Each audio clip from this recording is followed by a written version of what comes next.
Buenas noches, mis queridos hermanos y queridos amigos. Ya estamos preparados para tener nuestro tiempo de estudio bíblico.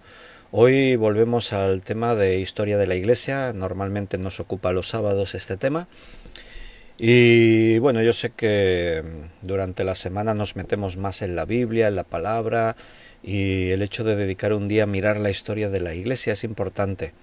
Nuestra historia nos lleva a la reflexión, nos lleva a contemplar lo que la palabra de Dios nos dice.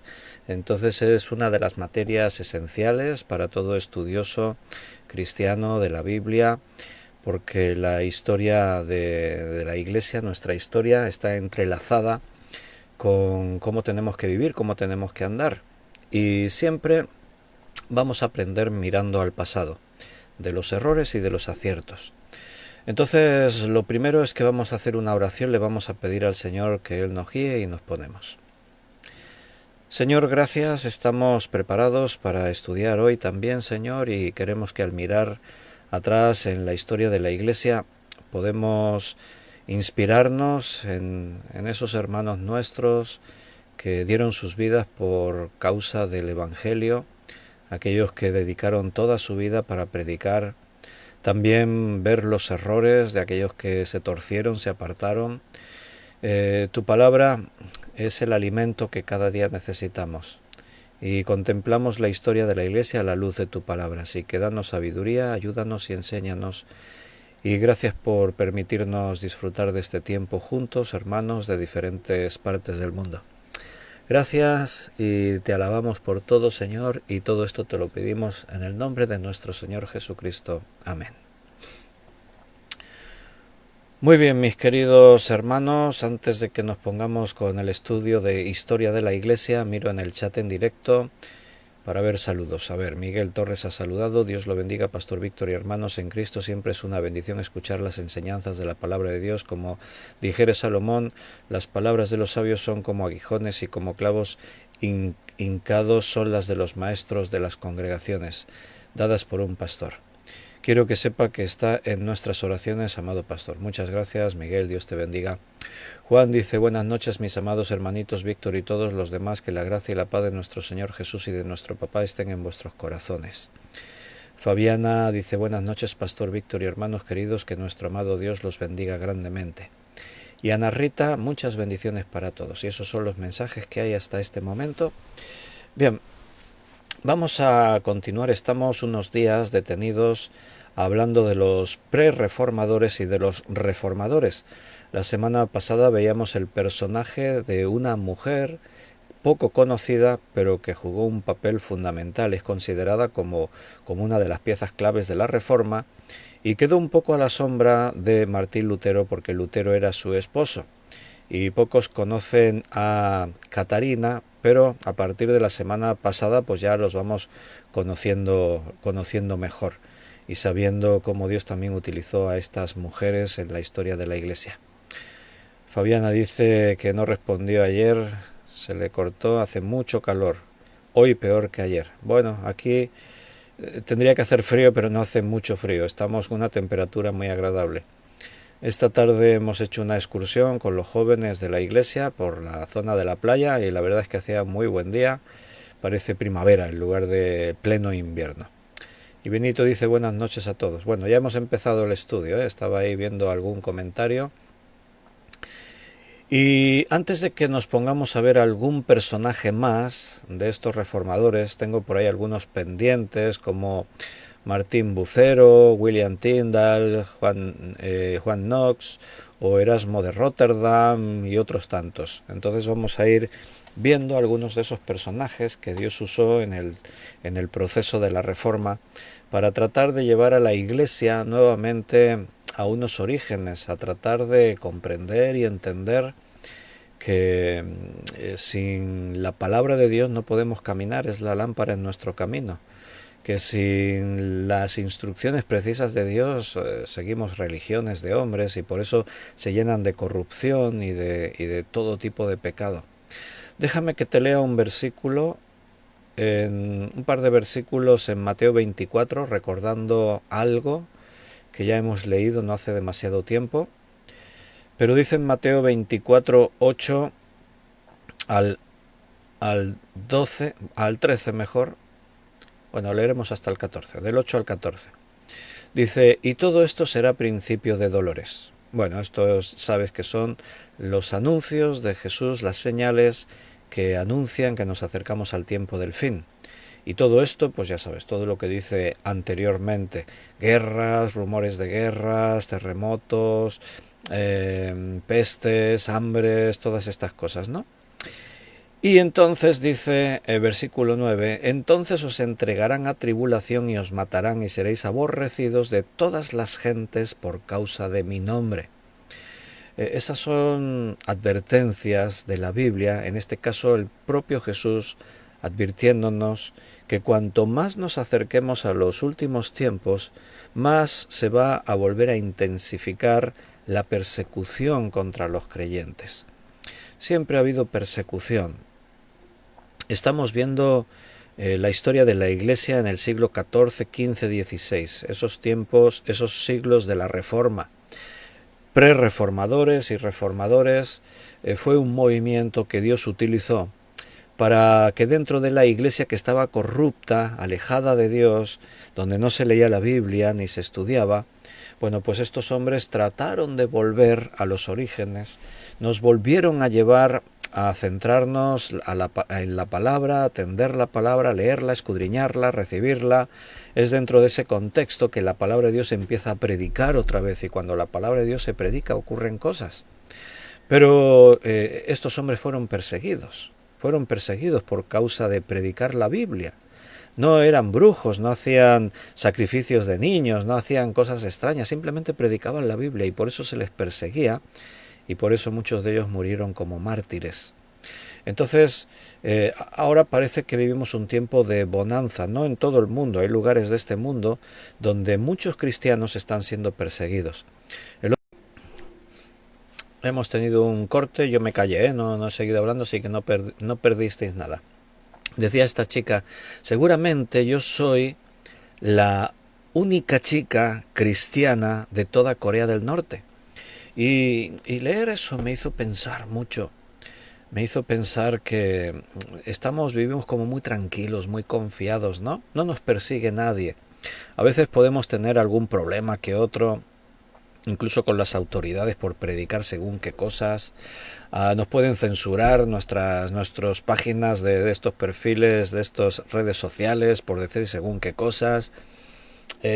Tienes amigos, conocidos, familiares, gente que se puede meter contigo, criticar, te pueden atacar, pero no somos perseguidos en esos términos como en los tiempos de la Reforma, como en los tiempos del principio del cristianismo, ni como hoy en día en algunos países del mundo. Ser cristiano en Corea del Norte es sentenciarte a muerte, y otros países pasa igual, otros quizás no tanto, pero también son muy perseguidos.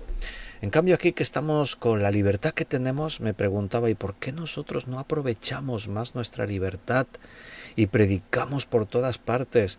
A los cristianos en Hechos de los Apóstoles, a Pablo y a todos los demás cristianos, los acusaban de llenar con el Evangelio todas las ciudades, todos los pueblos, todas las calles. Los acusaban de revolucionar el mundo. ¿Qué pasa con los cristianos hoy en día, que no revolucionamos no el mundo, sino ni siquiera la calle donde vives, ni el vecino de arriba? ¿Por qué? Estamos dormidos. Tenemos que despertarnos, el tiempo se acorta y tenemos que replantearnos dónde estamos, cómo creemos, cómo vivimos, porque muchos hombres y mujeres en la historia de la Iglesia dieron su vida por predicar la palabra de Dios. Y gracias a eso la palabra ha llegado hasta nosotros, y nosotros ahora la disfrutamos, la creemos y la podemos predicar en libertad. Pero no nos podemos descuidar, hermanos. Todo esto se va a endurecer más. La persecución viene cuando la palabra se predica. Cuando no se predica la palabra no hay persecución. Esto me hacía pensar. Ahí estaba reflexionando. Seguramente mañana en la predicación del domingo, porque el tema va por ahí, algunas cosas así van a salir también. El hecho de que no haya tanta persecución quizás sea un indicativo de que no estamos haciendo bien la tarea, no estamos haciendo lo que debemos hacer. Al diablo no le preocupa mucho la Iglesia, porque no estamos esforzándonos como debiéramos. Las almas se están perdiendo todos los días y los creyentes parece que muy entretenidos en muchas cosas que nos atrapan y que nos distraen. Y no puede ser, hermanos. Si eres iglesia, si eres hijo de Dios, tienes una misión muy importante.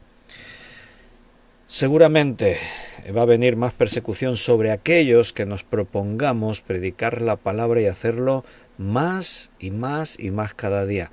Entonces, en estos últimos tiempos, estas advertencias son para nosotros. Entonces os entregarán a tribulación y os matarán, y seréis aborrecidos de todas las gentes por causa de mi nombre. Aborrecidos, dice, ¿eh? Muchos tropezarán entonces y se entregarán unos a otros, y unos a otros se aborrecerán. Y muchos falsos profetas se levantarán y... Creo que ahí se están describiendo muchos detalles de cómo es ya la vida de hoy día, de la iglesia de hoy día. Vamos a ver algunos personajes del tiempo de la Reforma, algunos de los hombres y mujeres que conocieron la palabra, se volcaron en ella. Vamos a hablar en primer lugar, veremos si nos da tiempo a comentar más de un personaje, pero vamos a hablar de Erasmo de Rotterdam, porque fue uno de los que inspiraron a otros reformadores. Erasmo de Rotterdam no se manifestó como un reformador así activo, agresivo, pero su obra, lo que él hizo, su predicación, sus escritos, las traducciones de la Biblia, y fueron una gran fuente de inspiración para otros reformadores. Entonces, Erasmo de Rotterdam, que como ya pues te decía que fue a comienzos del siglo, no sé si dije 14, 16 quería decir, que el repunte de lo que es la Reforma cada vez se hacía más grande y eran más y más eruditos, maestros, cristianos que soñaban con una restauración del cristianismo primitivo, volver a los orígenes de la Iglesia, volver a vivir la palabra de Dios muy dentro de cada uno y del conjunto de los que creen. Uno de estos pensadores, uno de los más reconocidos y famosos, fue Erasmo de Rotterdam, que se le consideraba humanista y vivió justo el tiempo en el que la Reforma surgía. Bueno, vamos teniendo algunos cortes, no sé qué pasa estos días. Bueno, podemos seguir, vamos adelante. Os decía que vamos a hablar un poquito de la vida de este hombre, de Erasmo de Rotterdam, porque podemos aprender cosas en positivo o en negativo, ¿vale? Él nació como hijo ilegítimo de la relación entre un sacerdote holandés y la hija de un médico. Como sacerdote no podía estar casado, pero como pasaba en esa época, la iglesia estaba corrupta y dentro del clero había todo tipo de vicios y pecados. Y entonces, desde su juventud, Erasmo de Rotterdam vivió en busca del conocimiento, de la piedad, estaba enamorado de los libros, la literatura, tenía muchas ganas de conocer cosas, pero también cuentan sus biógrafos que vivía con mucho miedo a la pobreza. Le aterrorizaba poder vivir en escasez, que le faltasen cosas. Y en el camino, sus escritos, su erudición, era un gran erudito, influyeron en ese terremoto teológico que estaba ocurriendo dentro de la cristiandad de Europa occidental, una Europa que se estaba dividiendo entre... Bien, ahora hemos tenido un corte un poquito más largo, pero bueno, seguimos. Os decía que tenía miedo a la pobreza.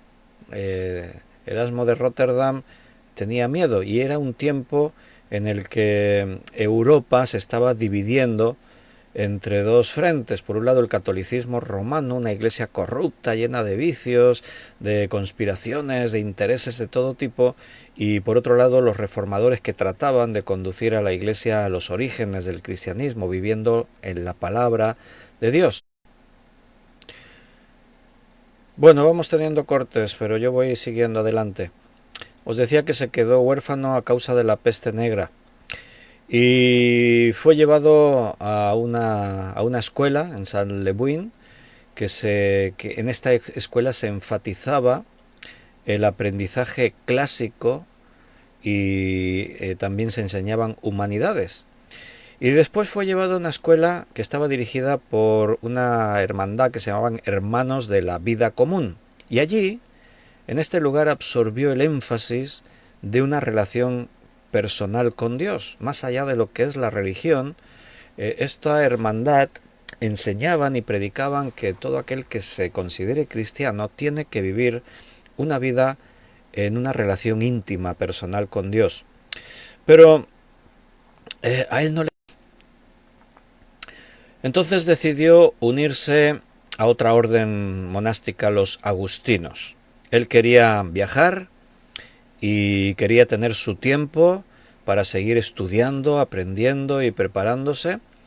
Y fue ordenado sacerdote en el año 1492 y se convirtió en el secretario del obispo de la ciudad de Cambrai. Y el obispo, ahora como su secretario, Erasmo, lo envió a París para que pudiese seguir estudiando teología. Dada la insistencia de Erasmo de querer estudiar más y aprender más, pues el obispo, que estaba sobre él, pues entonces le envió a París para que pudiese estudiar teología. Pero al poco de estar en París, odiaba también estar en París. El lugar en el que se alojaba para poder estudiar, él dijo que era un lugar terrible, que olía a orina, que la comida era mala, que los estudios eran demasiado mecánicos y que la disciplina era brutal. O sea, no se encontraba a gusto eso de la disciplina, el miedo a la pobreza, tenía muchos prejuicios y esto pues las circunstancias lo llevaron pues de un lado para otro y con muchas cosas que quizás podría haber vivido mejor, ¿no?, en el apoyo a la reforma. Pero a pesar de todo, él comenzó una carrera como escritor y también viajaba mucho. Esto lo llevó a la mayoría de los países de Europa, pudo visitar muchos países, pero constantemente también se quejaba de una mala salud. Pero siempre andaba buscando a los mejores teólogos, quería aprender de los mejores. Entonces, en un viaje a Inglaterra, conoció a Tomás Moro, un teólogo con quien entabló una amistad que duró por el resto de su vida. También en este mismo viaje que hizo a Inglaterra escuchó a John Colet, que enseñaba las escrituras de una forma muy clara y profunda, y esto le impactó y le llamó mucho la atención. No era como los teólogos que había conocido en París, que se escondían detrás de muchas capas de teología, así como muy espeso todo. En cambio, John Colet enseñaba las escrituras de una forma muy práctica, muy clara, muy profunda. Eso nos tiene que hacer pensar, hermanos, que siempre tenemos que aspirar a ser unos buenos predicadores. No te conformes con que te den ocasión y tú ya hablas ahí, no, intenta considerar, esforzarte de que tu mensaje sea un buen mensaje, que llegue de forma clara y directa. Entonces, Colet alentó a Erasmo a convertirse en un estudioso de los textos clásicos del cristianismo, que estudiase la Biblia, pero que se apoyase en los escritos de los padres de la Iglesia. Había muchos libros que habían sido escritos por estos teólogos primitivos de los padres de la Iglesia, y Erasmo pues hizo esto. La relación de Erasmo con la teología siempre fue difícil. Esa ambición de querer conocer más y más lo llevó a muchas personas y muchas corrientes teológicas. Él siempre pensó que la teología escolástica, por ejemplo, le había arrancado al cristianismo su verdadera identidad. Y para comprobarlo se dedicó al estudio de estos escritos clásicos que Tomás Moro le había recomendado. Entonces estudió el Nuevo Testamento en su idioma original, en el griego, idioma que llegaría a dominar como pocos en su tiempo. O sea, en su época había poca gente que dominase el griego como Erasmo de Rotterdam. Y el resultado de todo esto fue la obra más importante que recibió el cristianismo en esa época, que fue una edición del Nuevo Testamento del griego original, traducida del griego original, llamada Textus Receptus, que se publicó en 1516. Recuerda, 1517 fue cuando Lutero clavó las 95 tesis en la puerta de la abadía. Entonces, el nombre de Textus Receptus se le asignaba a la sucesión de textos impresos griegos del Nuevo Testamento, de los cuales los más antiguos databan aproximadamente del siglo X. El Textus Receptus constituyó la base de la traducción para la Biblia alemana original de Martín Lutero. O sea, Lutero utilizó esta traducción de Erasmo de Rotterdam para traducir el Nuevo Testamento al alemán. Y también esta misma traducción de Erasmo le sirvió a William Tyndale, que es otro de los que nos falta hablar de él también, uno de los reformadores claves en la época de la Reforma, pues le sirvió a William Tyndale también para traducir la versión Reina Valera en español. Y la mayoría de las traducciones del Nuevo Testamento de la época de la Reforma a lo largo de toda Europa. Así que este Nuevo Testamento se convirtió en una herramienta muy poderosa, muy interesante para el cristianismo de esa época que buscaba retomar los inicios del cristianismo. Os voy a compartir en pantalla la portada de este Nuevo Testamento. Si os fijáis aquí arriba con el cursor estoy marcando, aquí aparece el nombre, Erasmo Rotterdam. Bueno, aquí hay unas indicaciones en latín acerca de esta traducción del Nuevo Testamento griego. Entonces, bueno, la edición se publicó acompañada de muchas notas de estudio y también de una traducción al latín. O sea, fue una obra muy útil y muy completa en esa época. Quiero recordarte que traducir la Biblia en esa época, en ese tiempo, comentarla, él la tradujo al griego y al latín y añadió un montón de notas de estudio. Esto eran trabajos increíbles. Esto eran horas y horas y horas cada día de trabajo duro para poder conseguir esto. Esa traducción al latín incluyó al menos 600 correcciones de errores de la Vulgata latina de Jerónimo. O sea, incluso se atrevió a corregir hasta 600 errores identificados de una edición muy conocida de la Biblia en latín que se conoce como la Vulgata latina de Jerónimo. En el prefacio, Erasmo dijo que emprendió el proyecto para que todos pudieran leer la Biblia por fin, que todos tuviesen la oportunidad de leer la Biblia por sí mismos. Te voy a citar textualmente sus palabras. Dijo Erasmo de Rotterdam: «Ojalá se tradujera esto a todos y cada uno de los idiomas. Ojalá el granjero cante fragmentos de las Escrituras en su arado, y que el tejedor pueda tatarear frases de la Escritura con la melodía de su lanzadera, y que el viajero pueda aligerar con historias de las Escrituras el cansancio de su viaje». Era uno de los hombres que conocieron la Biblia, se enamoraron de ella y trataron por todos los medios de que esta palabra pudiese llegar a cualquier persona. Este es un dibujo, una lámina de un retrato de Erasmo de Rotterdam de esa época. Os estoy compartiendo pantalla. Entonces, para que tengáis una idea del aspecto que tenía Erasmo. Fuera de esto, su vida podía ser una vida más virtuosa o menos. Quiero recordarte que ni Lutero, ni Calvino, ni John Hus, ni ninguno de estos personajes eran perfectos. Unos tenían unas manías, otros tenían unos pecados, otros tenían otras cosas.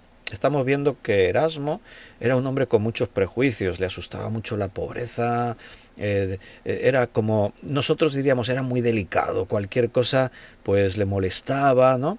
Pero tenía algo que Dios utilizó para bien. En la Biblia hay personajes que no fueron perfectos o no destacaron por su santidad o por sus virtudes, pero Dios los utilizó con fines importantes, como por ejemplo Sansón.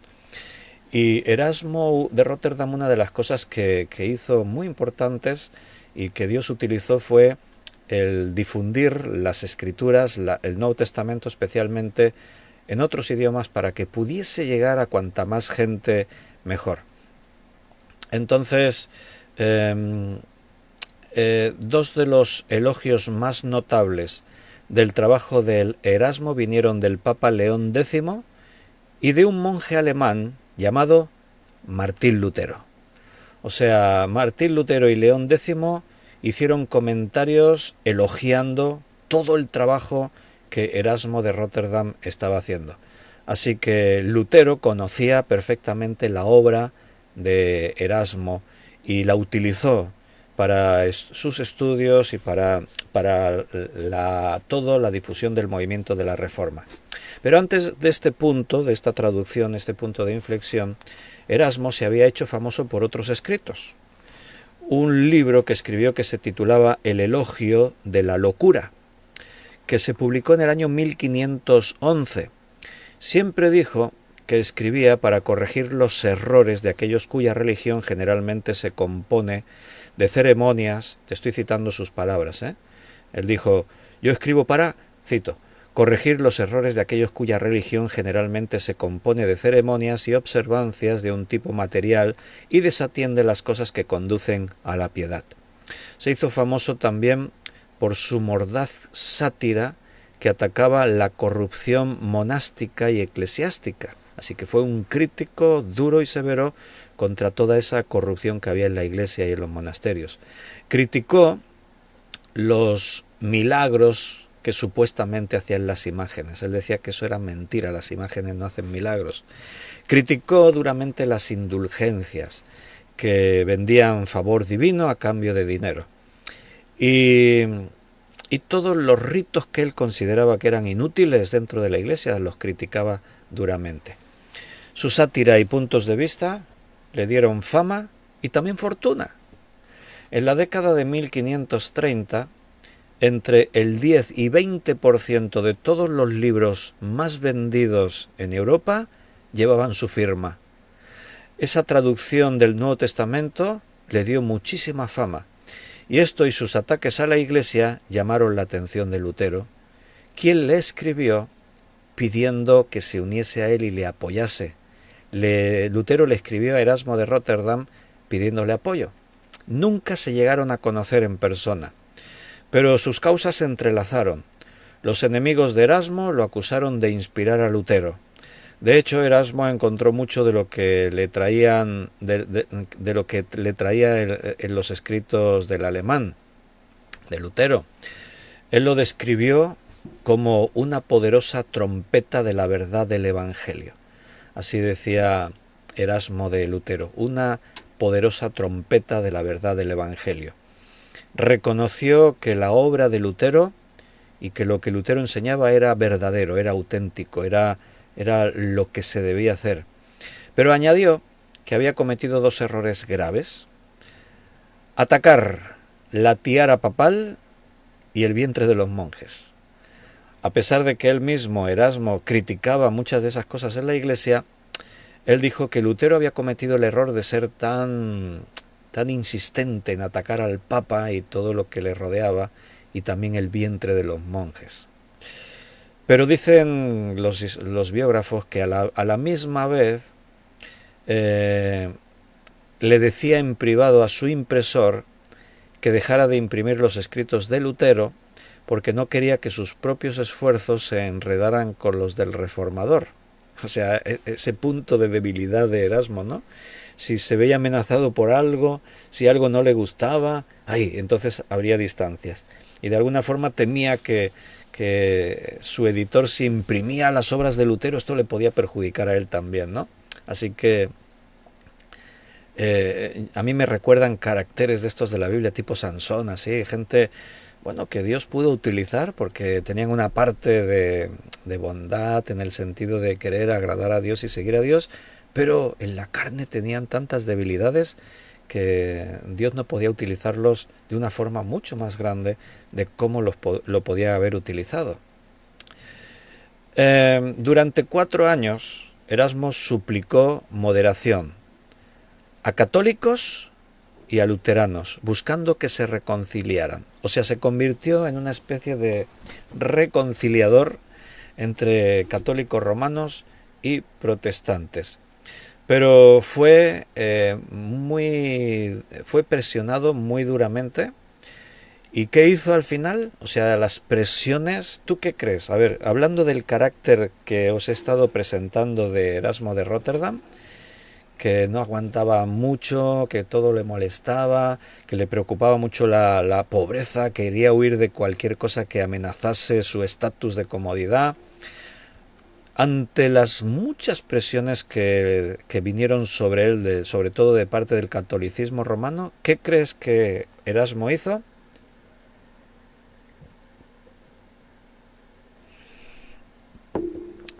Pues te lo puedes imaginar, se puso del lado del Papa, en medio de toda la controversia de la Reforma y teniendo el cargo de consejero de Estado, era un protegido del emperador Carlos V, le brindó una pensión, Carlos V le ofreció una pensión, su fama como escritor y traductor y todo, pues era muy famosa, de ahí que vivía muy bien económicamente, y encima Carlos V le brindó una pensión.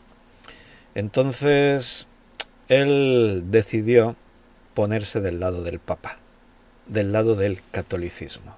¡Ay! Este Erasmo de Róterdam. ¿Qué piensas?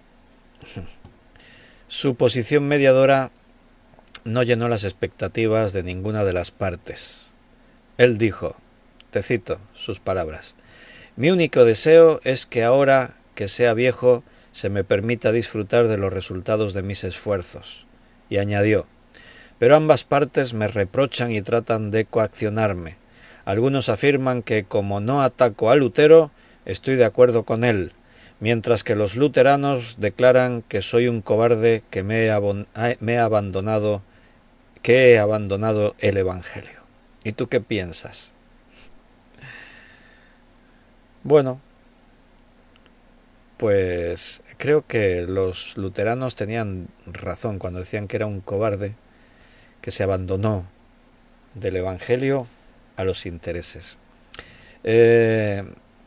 No sabemos, se salvó, no se salvó, no sabemos lo que hay en el corazón del hombre, jamás no podemos decir este se salva, este se condena. Podemos hablar de los frutos, evidentemente, ¿no? Puedo decir, como dice Primera de Juan, el otro día lo estábamos estudiando, el que rechaza que Cristo ha venido en carne es del anticristo. Entonces podemos decir lo que los hombres afirman, lo que dicen, sus frutos, lo que ellos hablan. Pero en casos como este, pues yo no puedo decir qué pasó con Erasmo. Pero evidentemente su debilidad humana en la carne, el miedo a perder su estatus bien posicionado, sus influencias y sus bendiciones del emperador y del favor de la riqueza que le venía de diferentes, pues le llevó a no posicionarse ni en un lado ni en otro, y finalmente cuando se le presionó mucho, pues se posicionó de parte del catolicismo para no perder. Y al final pues estaba en tierra como de nadie, ¿no? Como no se atrevía a criticar duramente a Lutero, pues los católicos le acusaban de estar de acuerdo con él. Y claro, no podía acusar porque sabía que Lutero tenía razón. Pero tampoco se quería poner de su parte para no perder su bienestar social y económico, ¿no? Entonces, pues Erasmo se inclinó por el catolicismo y muchos, evidentemente se ve, afirmaron que actuó por conveniencia, pues él siempre había temido a la pobreza y amaba bastante las riquezas y la buena vida. Algunos se atrevieron a decir que no, esto fue por razones ideológicas, pero no, o sea, esto está claro que si no hubiese condenado más duramente Lutero y todo lo que él predicaba de los reformadores, pero él no estaba de acuerdo. Al final la Iglesia de Roma, fíjate lo que pasó, al final la Iglesia de Roma prohibió los escritos de Erasmo y Lutero lo atacó como a un desertor y un cobarde que le dio la espalda al protestantismo. ¿Qué te parece? Al final todos le dieron de lado, todos lo dejaron aparte, al margen. Aquí hay una gran lección, y es que Jesús dijo, el que no es contra nosotros, por nosotros es. y por otra parte dijo que el que no está conmigo desparrama. O sea, o estás con Cristo o estás contra Cristo. Pero no hay puntos intermedios. O estás dispuesto a predicar el Evangelio y a entregarte totalmente por la causa de Cristo, o entonces eres un estorbo, estás en contra. Y Erasmo de Rotterdam estuvo ahí. Eso no quita que, como hemos dicho, Dios pudo utilizar su trabajo para bendecir a muchos. La traducción del Nuevo Testamento y muchos de los escritos que él hizo sirvieron para inspirar incluso a gente como Lutero en el tiempo de la Reforma. Espero que algunos no se sintieran decepcionados y les afectase el ver cómo terminó Erasmo de Rotterdam. Tengo dos personajes, William Tyndale y Juan Knox, pero estos nos va a ocupar más tiempo hablar de ellos. Déjame que rápidamente, en 10 minutos, antes de que terminemos leyendo otro texto bíblico, déjame que te explique un poco quién fue Martín Bucero, que fue un reformador también destacado. Se le conoce como reformador ecuménico. Y esto pues ya te debe resultar o extraño o ya te da una idea, ¿no? Martín Bucero, o Martin Butzer, sería en alemán, antes de ser conocido como un reformador protestante, a lo largo de su juventud fue un monje de la orden dominica de Sélestat, también conocida como la Orden de Frailes Predicadores. Y esta había sido fundada en el siglo XIII por el obispo español Domingo de Guzmán. Esto fue en el año 1170 al 1221 que vivió Domingo de Guzmán. Y después fue ratificada por el entonces, en ese momento, Papa, ya conocido como Honorio III. Teólogos importantes de la Iglesia medieval, como Tomás de Aquino, que hemos hablado de él en esta serie de Historia de la Iglesia, y también de otro teólogo importante, Alberto Magno, fueron parte de dicha orden, la Orden de los Frailes Predicadores. Entonces Bucero, como miembro de esta orden, él se hizo miembro, recibió allí su formación teológica, filosófica de las Escrituras. Aquino y Aristóteles fueron muy influyentes sobre él.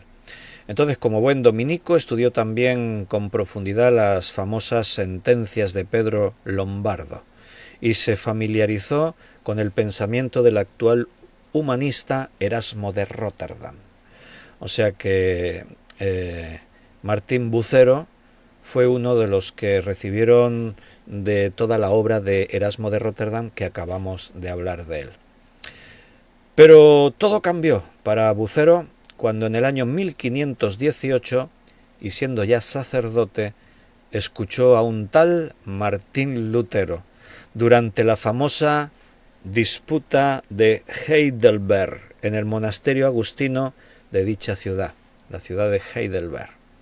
Lutero fue invitado allí por el vicario de la orden agustina ermitaña e hizo una defensa de 28 tesis teológicas frente a los profesores y estudiantes acerca de las obras humanistas, de las obras humanas. Debatió sobre el pecado mortal y el pecado venial, el libre albedrío, la incapacidad humana, acerca de la teología de la cruz, de la ley de la gracia.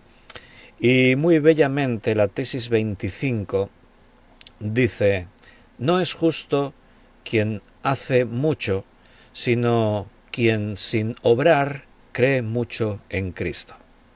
Podemos imaginar que estas palabras movieron a Bucero, quien luego, como Lutero, defendería la justificación solo por la fe en Cristo, como una doctrina fundamental para la Iglesia cristiana. Aunque sus propias notas distintivas, influenciadas por su instrucción en otras filosofías, como por ejemplo el tomismo y el erasmismo. Y toda esta formación y experiencia fue fundamental para el futuro trabajo como reformador de Bucero. Sobre todo él se centró más en la ciudad de Estrasburgo entre los años 1524 y 1549, Estos años comprenden la mayor parte de su carrera como reformador. Luego se retiró de la orden dominica y pasó por un par de ciudades hasta que llegó como refugiado a Estrasburgo a causa de la persecución de la Iglesia de Roma contra los reformadores y también contra él. Bucero fue amenazado y perseguido por el catolicismo romano, y en ese momento Estrasburgo era una de las ciudades más grandes de Alemania. Allí las autoridades le otorgaron una licencia para poder predicar con libertad y fue designado como predicador en la iglesia de San Aurelia en el año 1524. Esta iglesia estaba conformada principalmente, los feligreses eran granjeros y sus familias. No mucho después fue ordenado oficialmente como el pastor de esta iglesia pobre y rural. Primero fue predicador y finalmente se le nombró pastor de esta iglesia. Él buscó establecer la reforma en esta ciudad de Estrasburgo a través de la predicación desde el púlpito, empezando con una serie de sermones sobre el Evangelio de Juan, y también escribió comentarios sobre varios libros de la Biblia. Escribió un comentario sobre el libro de Jueces, Sofonías, Romanos, Efesios, etc. Y buscaba que esos comentarios pudiesen servir como herramientas para los predicadores, herramientas de exégesis bíblica para los predicadores. También tradujo del alemán al latín los sermones de Lutero sobre las cartas de Pedro y Judas. Y todo esto revela, por lo tanto, la importancia de la predicación para Bucero. Él le daba mucha importancia a la palabra de Dios que se predicaba. Él dijo: es necesario que nada más que las seguras palabras de Dios se prediquen en las iglesias. Y tenía toda la razón del mundo. Como parte de su reforma, lo próximo que Bucero hizo fue implementar con influencia de Zwinglio. ¿Os acordáis que hablamos de él?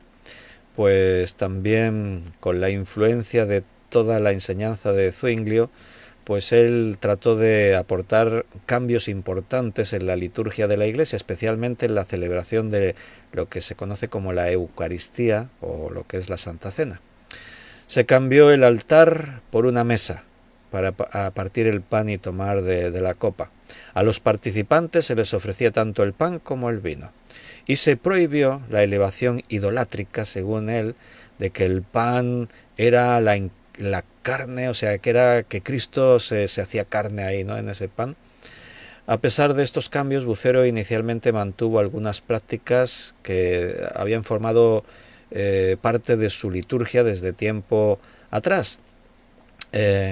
Pero poco a poco, y conforme él iba conociendo la verdad de la Biblia, iba dejando algunas de esas prácticas equivocadas. Es lo que la palabra de Dios provoca en nosotros, ¿no? Que cuando conoces la verdad, dejas la mentira a un lado. Cuando conoces la verdad, dejas los errores que ibas cometiendo a través del tiempo. Es algo que aún seguimos haciendo en cierta forma los creyentes, ¿no? Conforme maduramos, conocemos y aprendemos, nuestra vida va cambiando. La mayor parte de los feligreses de esta iglesia de San Aurelia, como hemos dicho, eran campesinos y por eso eran creyentes anabautistas. Algún día más adelante hablaremos de algunas de estas denominaciones cristianas, y los anabautistas pues son unos de ellos. Entre ellos se encontraba el líder anabautista de Estrasburgo, Clement Ziegler. Esta realidad hizo que Bucero fuera uno de los reformadores más cercanos, que mostró más empatía con los anabautistas, y se vio obligado a afrontar y responder diversas problemáticas y controversias con estos, como el rechazo del bautismo infantil. O sea, él rechazaba esto, algunas de estos movimientos lo practicaban, entonces él confrontó esto, el bautismo infantil, ese exagerado pacifismo que trataban de llevar, la condena de los juramentos, el estricto biblicismo que trataba de aplicar toda la Biblia literalmente en cosas que tenían otro significado y no se tenían que tomar literales. En fin, todas una serie de ideas y prácticas características del movimiento anabautista en general, y que él pues trató de confrontarlos y enseñarles que esto eran errores. Pero hubo algunos de estos líderes anabautistas que le escucharon, otros no. Él debatió con todos estos grandes líderes y mantuvo grandes discusiones con ellos. A menudo dijo, te cito palabras textuales de él, a menudo somos demasiado indulgentes con los que están de acuerdo con nosotros y aceptan nuestra enseñanza, y demasiado severos con los que disienten y aún no aceptan nuestra enseñanza. Es una gran calamidad reconocer solo como nuestros a aquellos que aceptan toda nuestra doctrina, despreciando así a muchos que verdaderamente pertenecen a Cristo. Por eso, como os dije al principio, se hablaba de Bucero como ecuménico, porque trataba de unir algunos sectores del cristianismo que se oponían, estaban opuestos los unos a los otros en esa época. A veces el ecumenismo no puede ser aceptado, o sea, no podemos incluir en el concepto ecuménico unir religiones tan dispares como el Islam y el cristianismo, el judaísmo y el cristianismo, diferentes clases de cristianismos como catolicismo y protestantismo, etcétera, ¿no? Pero mediar entre diferentes corrientes teológicas cristianas, que tú ves a unos que creen en Cristo de verdad y otros los ves y dices, estos también creen en Cristo, pero tienen diferencias que posiblemente se podrían llegar a resolver. Bueno, yo creo que eso está bien, ¿no? Una cosa es tratar de unir a los que creen verdaderamente y otra cosa es tratar de unir religiones. Son dos cosas muy distintas. Entonces, en esta aproximación, Bucero trató de aplicar el protestantismo y creó un debate entre luteranos, diferentes movimientos reformados. En el año 1529 asistió al famoso coloquio de Marburgo, en el que intentó conciliar a Lutero y a Ulrico Zwinglio, que antes os he mencionado y del que ya hemos hablado aquí. Eran padres de las tradiciones luterana y reformada. Lutero era el padre del luteranismo y Ulrico Zwinglio se consideraba el padre del movimiento reformado. Y él estaba convencido de que la doctrina de estos dos era esencialmente la misma. Pero tanto Lutero como Zwinglio sospechaban de Bucero. El primero lo llamó, entre otras cosas, un canalla, dijo Lutero que era. Y el segundo dijo que era un zorro. O sea que el intento de reconciliación fue fallido claramente y también en años posteriores, en el 1536, en la Concordia de Wittenberg, ahí también lo intentó, pero tampoco le salió bien. Tampoco consiguió reconciliar estos movimientos que, por un lado y por otro, Dios los estaba utilizando, pero tenían sus prejuicios a veces unos contra otros, ¿no? Y por lo tanto, pues, algunos como Bucero que intentaban unir a estos, pues no lo consiguió, era difícil. Hoy en día pasa igual, ¿eh? En la Iglesia las diferentes denominaciones a veces no conviven con otras que son diferentes a ellas y se encuentran ahí desunidos, enfrentados. Y tú sabes que una de las tareas pendientes del cristianismo es la unidad de la Iglesia. La carrera reformista de Bucero fue muy amplia y muy variada, multifacética, podríamos decir. Lo que hemos contado aquí es una pequeña parte de toda esa historia. Escribió obras muy importantes como Que nadie debe vivir para sí, sino para otros, se titulaba esta obra, u otra que se titulaba Sobre el verdadero cuidado pastoral y del reino de Cristo. También Bucero también instruyó a un joven que se llamaba Juan Calvino. Así que también Calvino recibió y tuvo relación con Bucero. Fue invitado a Inglaterra por el reformador inglés Thomas Cranmer y fue profesor de teología en la Universidad de Cambridge. y junto con Pedro Mártir Vermigli, que no hemos hablado de él tampoco, pero podemos hacerlo, produjo una nueva edición del reconocido libro que se titulaba Libro de Oración Común. Finalmente murió allí en Inglaterra por causas naturales.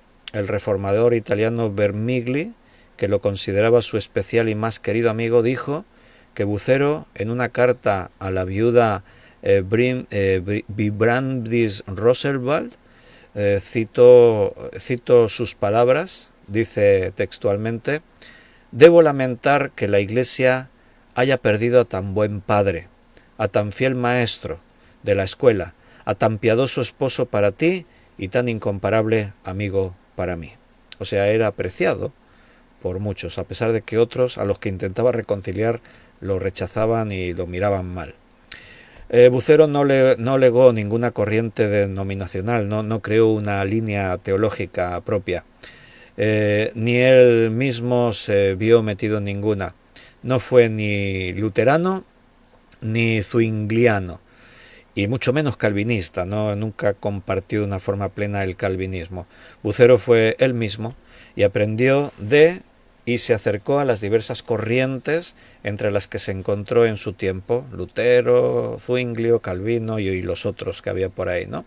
Pero dejó un legado para el cristianismo protestante antiguo y moderno en la búsqueda de la unidad de la fe cristiana, y esa sería una tarea que él no acabó y que sigue sin acabar porque la Iglesia sigue dividida. Queridos hermanos, nos vamos a despedir, pero te dije que te iba a leer un texto antes y un minuto solo quiero leerte. Hemos hablado de que seremos perseguidos, la persecución fue para estos hombres, para el principio de la Iglesia, y está anunciada para los tiempos futuros que ya nos estamos metiendo. Y en Mateo 10, 17 Jesús dijo: «Y guardaos de los hombres, porque os entregarán a los concilios, y en sus sinagogas os azotarán, y aun ante gobernadores y reyes seréis llevados por causa de mí, para testimonio a ellos y a los gentiles.